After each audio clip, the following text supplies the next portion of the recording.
Hello and welcome to Not So Real, episode 25, season 2, the season finale. We don't know if we're coming back, so no, we don't. Let's just have a good time. Let's just make it the best one we can. I love you. Oh my God. Hello, everyone. This is Lee. He's crying into the microphone. My name is Jack. My name's Lee. No, my name's Lee. Hello, everyone. And this is actually This is mad, isn't it? really upsetting. I don't like it. We have completed our second season. This is going I to know, be this the is- last episode, as I said. It's crazy news. And us just talking absolute crap. Let's just go over this. Has gone viral in America. We're chatting about films, and we're doing it in a way that is, we hope, is entertaining. We don't quite know. If it ain't, let us know. We've not got any complaints yet. So No, we haven't. Apart from and all 5-star reviews. Apart from one complaint about me dissing No Way Home. But Oh, I mean, yeah. Apart from that, like, I think we're fine. Yeah, but she didn't really count, did she? No, She- because like I'm right. And all the she's time. wrong. Well- Anyway, shall we not get sentimental just yet and just dive into the podcast? Let's do it. Fine, let's do it.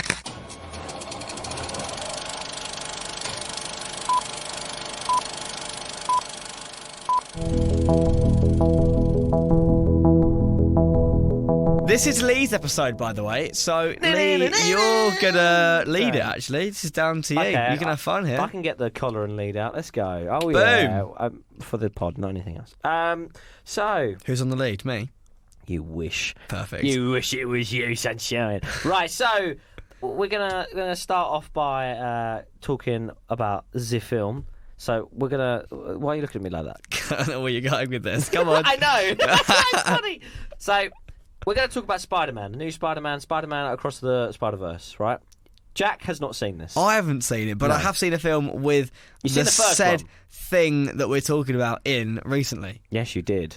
I couldn't be there, unfortunately, because I was No. working. But But the Spider-Verse one is a lot of Spider-Man. yeah, there's loads of Spider-Man. There's all different bits and bobs. But the thing I'm taking from this film is that there's an idea of a canon event. Which does not involve an actual cannon.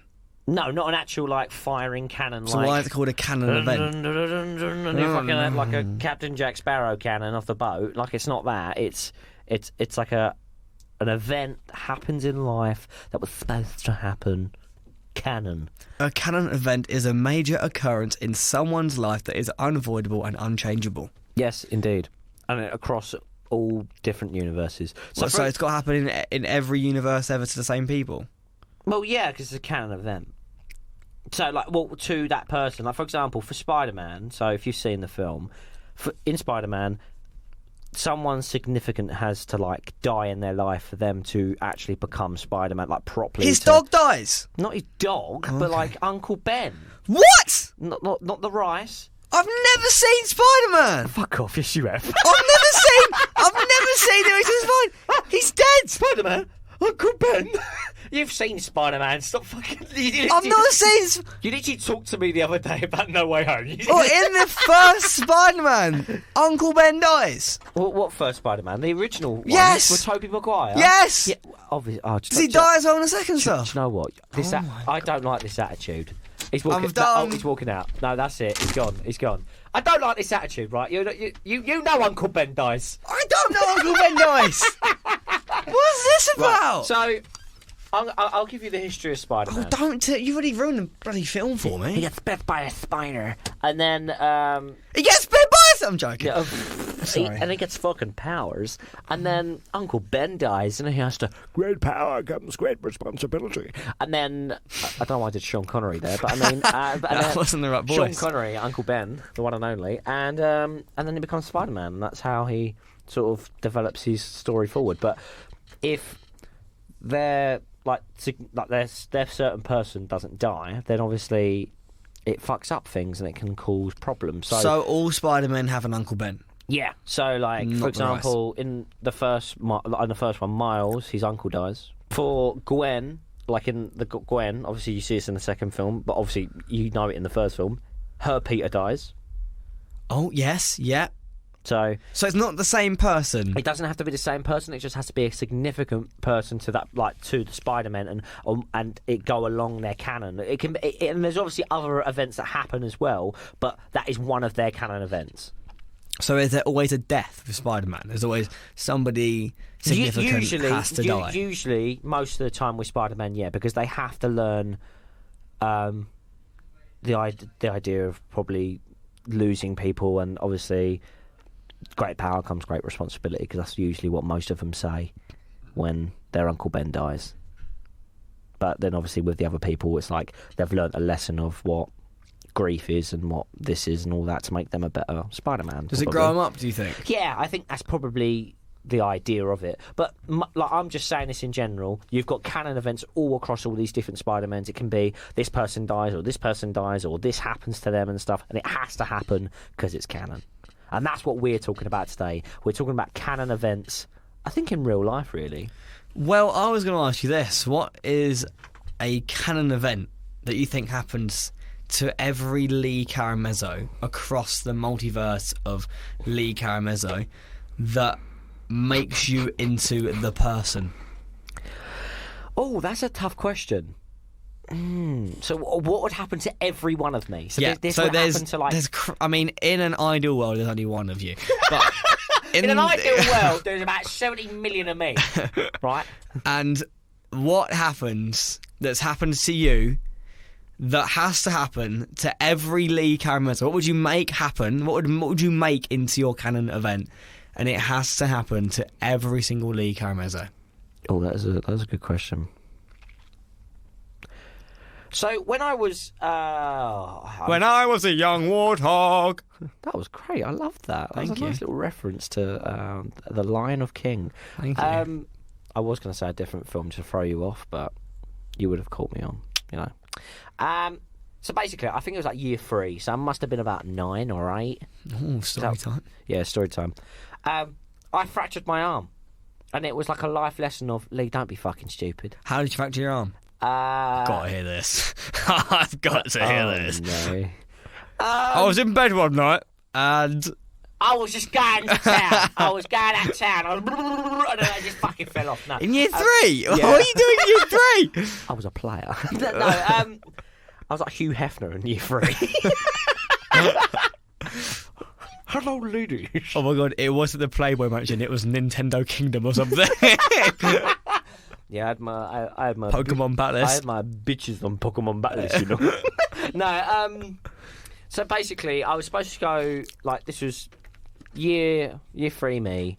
Supposed to go on holiday in a couple of weeks, and I was at like a park with my brother, pissing about, and like my parents were there as well, obviously, because you'll know as I tell the story. Year 3. Yeah, and like these monkey bars were quite high. And my brother's 2 years older than me. He's a little bit taller than me as well because he's older.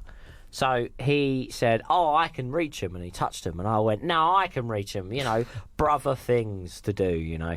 And then at one point, I jumped for the monkey bar. I slipped on the bit of wood that I was on, and I just fell flat on the floor. On your back? No, on my front. On your face? So I literally went like this. I went ready. I went like that. It was like a Tom Daly dive, but without diving. It was just like a full-on belly flop. It was like a whoop. But as I got up, my hand was like a right angle. Oh! Oh, it's disgusting. And I was like, and fucking. So they sorted that all out. But that taught me a lesson that day. That taught me a lesson. Don't be a stupid cunt. Where's your scar? There. Oh, I never even say that. That's disgusting. Yeah, I got it tattooed over. I can see. Show me it again. Go on, there you go. Oh, it's tiny. It's fine. Exactly. I'm maybe over-egged that. It looks okay. Oh, it's not my whole You're like, oh, that scar is huge. I'm like, it's actually like as big as my wiener. Anyway, pinky. Yeah. As big as my pinky. But that's what I mean. I'd probably keep that in because I think from the couple of months of that happening, obviously, like, you know, having a cast and all that, I realised I was like, Lee, don't do stupid things. Because now I think about things a little bit more than I used to. That's kind since of that day. It's kind of like mine. Yeah. Because do you ever have those weird thoughts of, do you know what? I could just like run into that wall head first and see what happens. Yeah.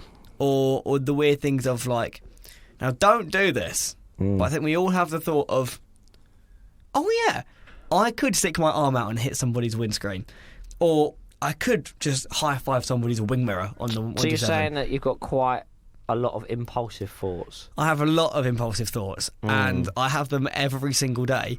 And I can't explain why I have them because they're very immature. And I'm 22 now, and it just happens. I know that if I was to high five a wing mirror, I'd break my arm. Okay, no matter what speed they're going at. Yeah, it probably would. It would happen. Probably would.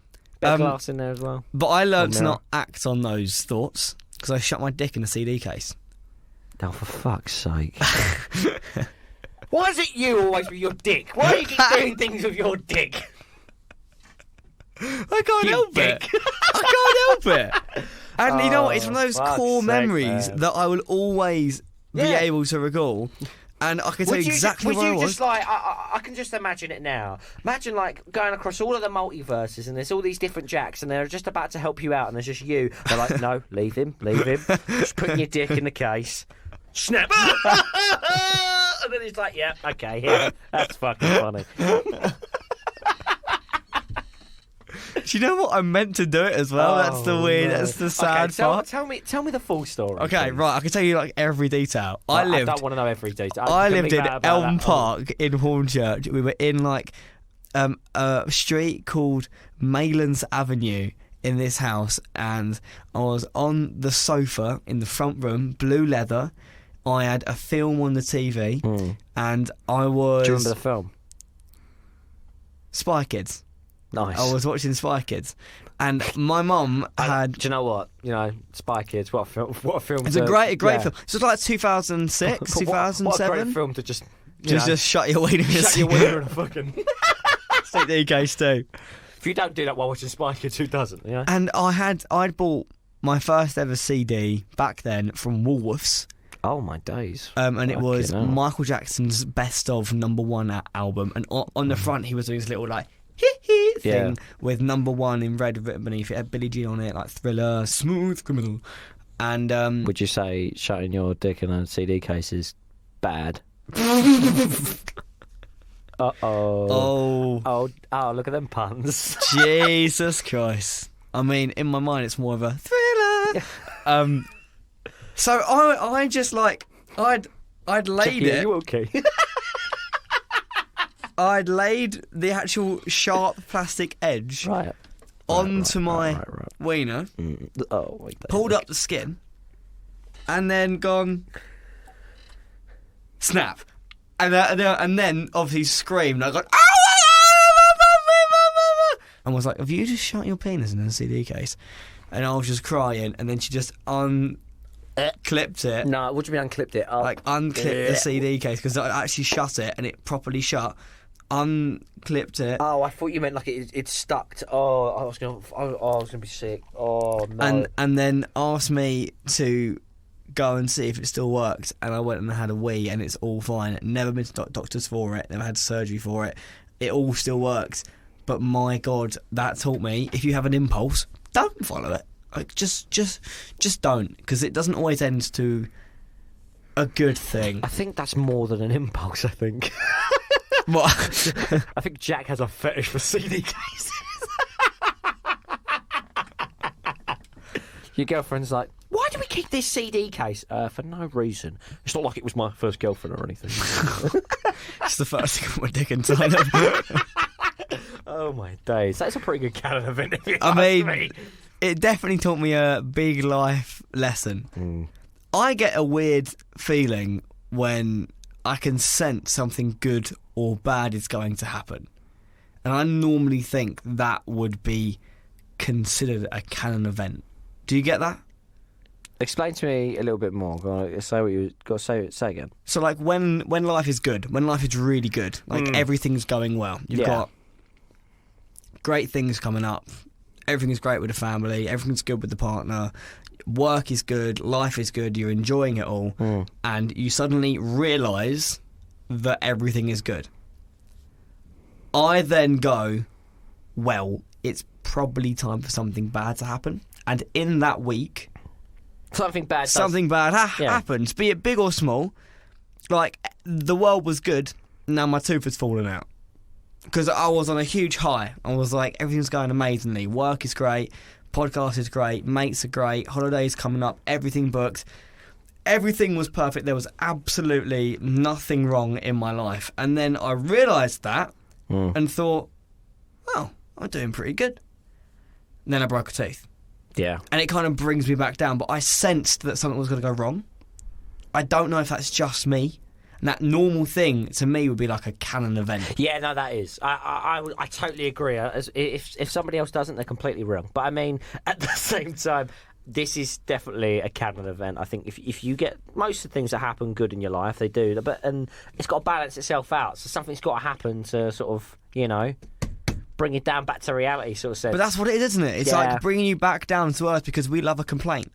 We love complaining, and when all is good, you can't complain. We always complain. But do you think I'm then overthinking that and then causing bad things to happen? Oh, like manifesting. Yeah.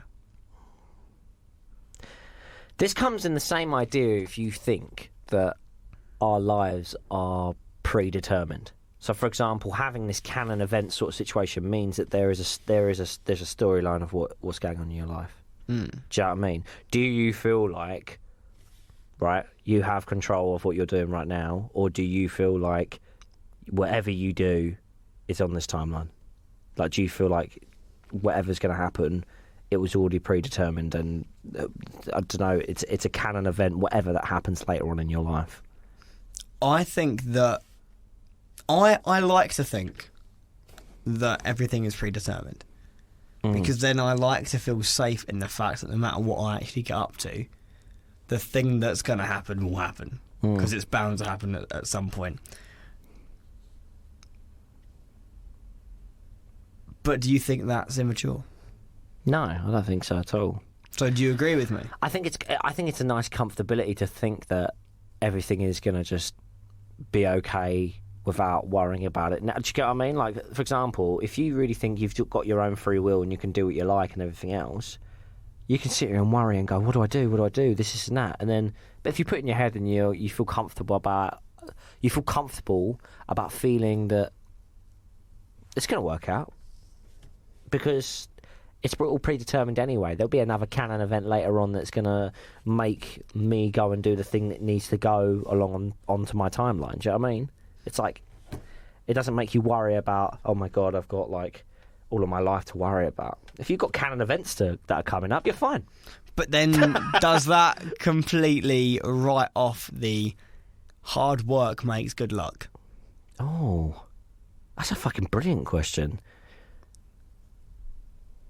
But it depends how you feel. So for me, then yeah, probably. Like, when people say everything happens for a reason, that means that's a canon event.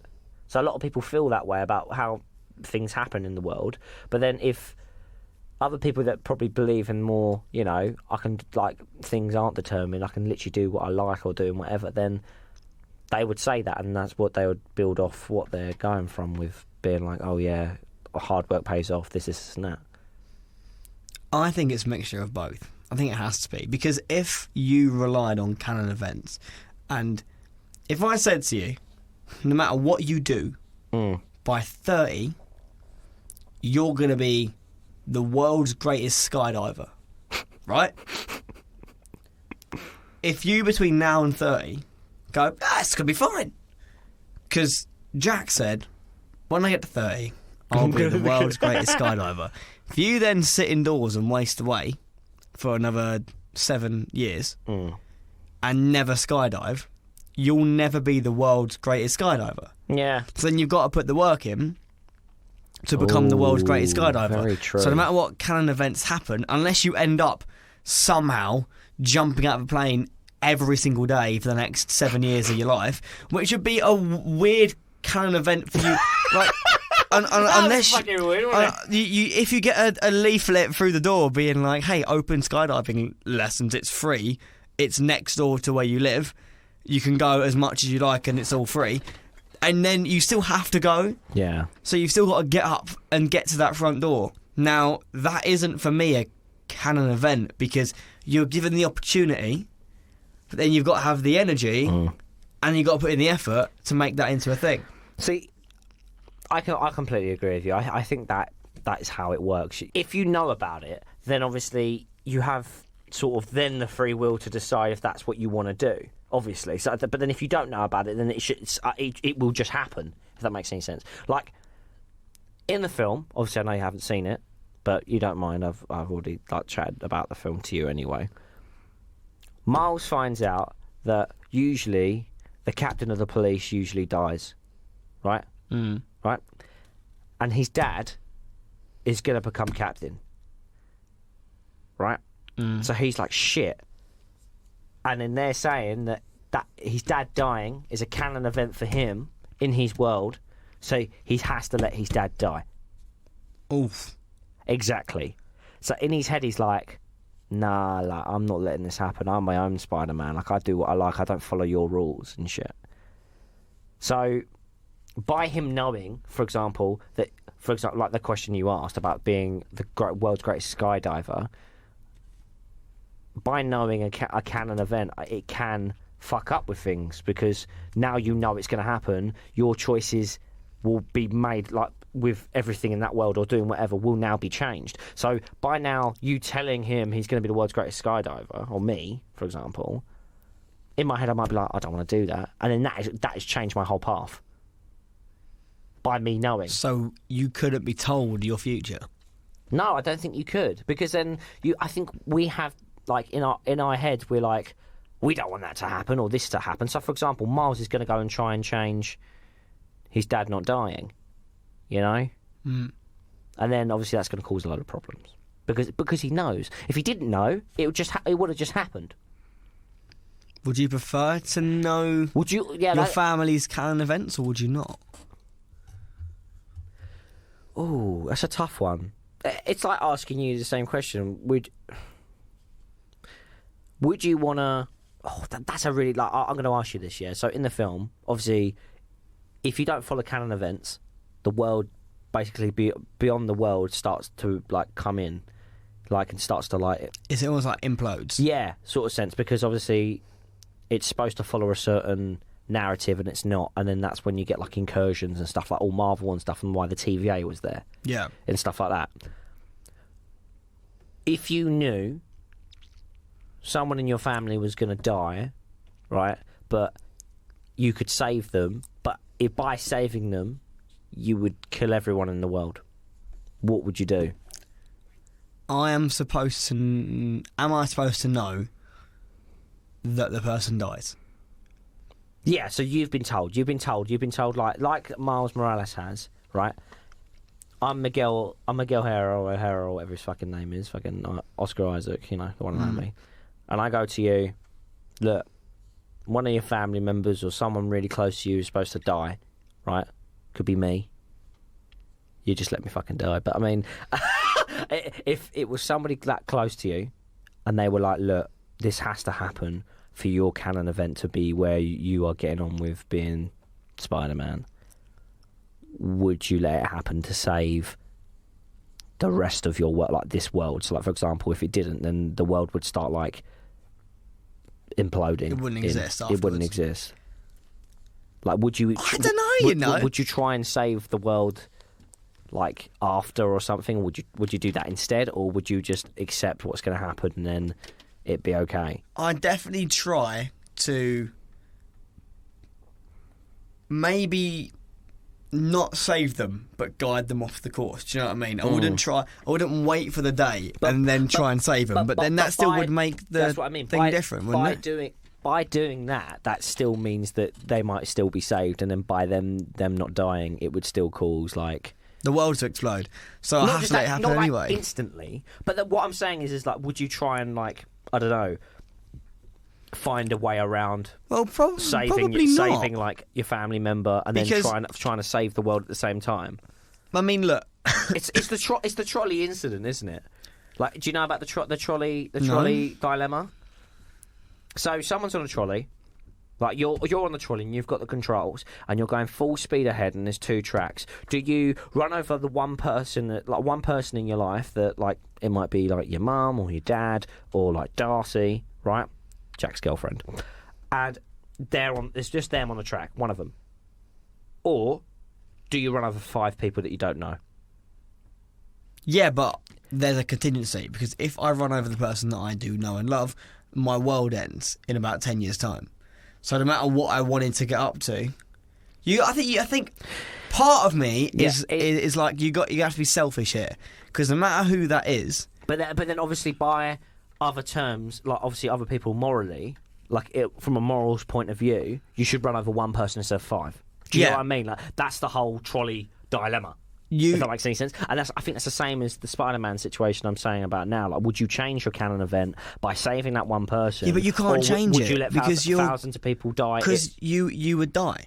Like, you would eventually die by trying to save somebody else. But then, if you could stop, let's just say you could stop this canon event, but like 20,000 people, or some people in the world, like half the people in the world would die from your actions. Would you let it still happen? Do I get to live? Yeah. So now the choice is now it's somebody changed. I love. Let's just say somebody you love and you get to change it, but the problem is you get to live, but you have to live with the regret of probably killing like 10 million people. And I mean, like it's like a small fucking small country. Like you've killed like the whole lot has been imploded into somewhere, or it's been flooded and everyone dies because. I mean, you're gonna have to by maths, and do you know what I mean? You're gonna have to. You're gonna have to here. You can't really it's a not. Tough question. Otherwise, it's a little bit selfish, isn't it? Mm. It is a 1 to 20,000, or it'll be a bit like. But that's what I mean, because on the moral standpoint of view, people would be like, obviously, you'd make the clear choice of saving loads of people, but then at the same time, it's when emotion comes into play, like. And that's the whole premise of the film, and obviously why he doesn't want to follow his canon event. Because who wants to see their dad die? Or their mum, or their girlfriend, or... Yeah, no, of course you don't, but you do have to just... Stuff is meant to happen, right? And I don't think you're meant to know what's going to happen.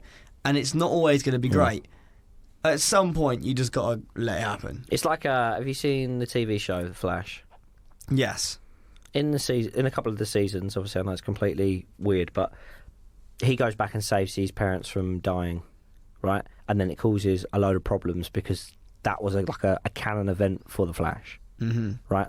And then he realises that he has to actually let his mum die. His mum die from the reverse. For the world to be okay. From the reverse Flash in the TV show, for the world to be okay, and then obviously things go back to normal. But I think you you have to accept that. I think that's really hard to accept. Yeah, of course. Is if you found out about everyone's canon event in life, and I'm talking like your friends, your family, your strangers, absolutely. If you walked past somebody in the street and then you instantly knew, like, they've got 3 weeks to live, and then a catastrophe is going to happen that they can't actually stop, you've got to just go, that's got to happen. Yeah, you've got to be okay with your canon event. That's such a tough thing to do. Like, obviously, that's why like heroes and all that like try and do it and all that jazz. Like, obviously, in the TV show, the Flash come to terms with it after a while and realise that for the greater good, like he put his selfishness aside and he went, yeah, this is for the saving just other people as well, and then done that. Where I think in the film, obviously Miles Morales is being like, I want to save my dad, but he's a teenager. But yeah, that's what I mean. He's like, really young, yeah, and like 15, he's 16, only thinking like, yeah, exactly. Obviously, I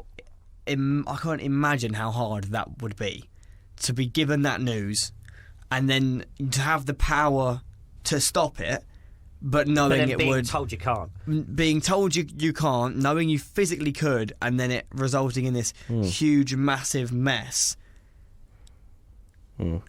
Like, that's insanely hard. Yeah. And I wouldn't ever want to be put in that situation. Yeah, neither would I. Fuck that. But I'm putting you in it. If you're putting me in it, yeah. And I think with the idea of, like, retrospect in your head, you have to be like, you've got to play the numbers game then. And if you are a superhero, which I'm not, thank God, you would have to play the numbers game. But I think with him being such a young character, you almost go, you can feel for him because you understand why he's doing it. You understand that you know, everyone's got a dad or a parent or a mum, someone that's looked after them for years and loves them, or that kind of figure. You want the best for them no matter what. And if you then found out about a horrible thing that was going to happen, you would obviously want to stop it.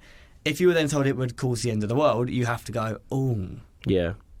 okay, we're talking one person that I genuinely love against 7 billion other people that also love each other. Can't play that game. No. You can't. No, you can't. You can't. Thank God I'm not Spider-Man. Same here. Because Fuck that. I wouldn't want to do it at all. Do you believe in the canon events or just fate? Just in general, without dissecting it. I think fate is canon events. Oh, do you think it's like individual fates? Yeah, I think so. Like, I think it, like, for example, let's just say boy meets girl, they date, but they break up, and then boy meets different girl, and girl meets different boy, and then they get married and whatever, like separately. It was fate for them to break up, then for them to get with other people. But that's like still a that. canon event for them both, because they learnt a lesson from them breaking up, then to going into their new relationships. So fate and canon, they're very close. I think they co-align. So it's fate for example, Miles Morales' dad to die. It's fate. So that would be a canon event for him. I think they're very much on the same line as each other. That's what I think. Anyway, God. what can I say? I can be smart now and again, can't I? You just make it sound so easy. It's because, you know, I'm going through my canon events now. What was your latest canon event? Oh, fuck it. Do you know what? You know what my latest canon event was.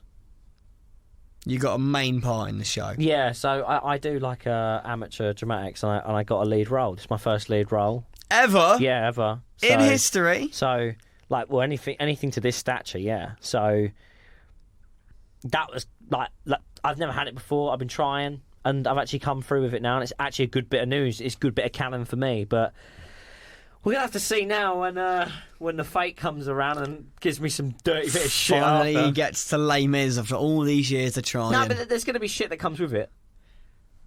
Well, yeah, obviously. It's good news. Because Where's the canon event? something good has happened, Yeah. so something bad has to happen eventually. Yeah, of course it does. And my bad things just happened. My tooth fell out. Oh yeah, So- that was Like you had to have that tooth out to know that you were going to get obviously because with the teeth, so you got different ones, haven't you? So you're going to get the better one, like the longer lasting one. I figured out that I potentially should be a bit more of a dick on the phone. Fair. I think that's my experience of this.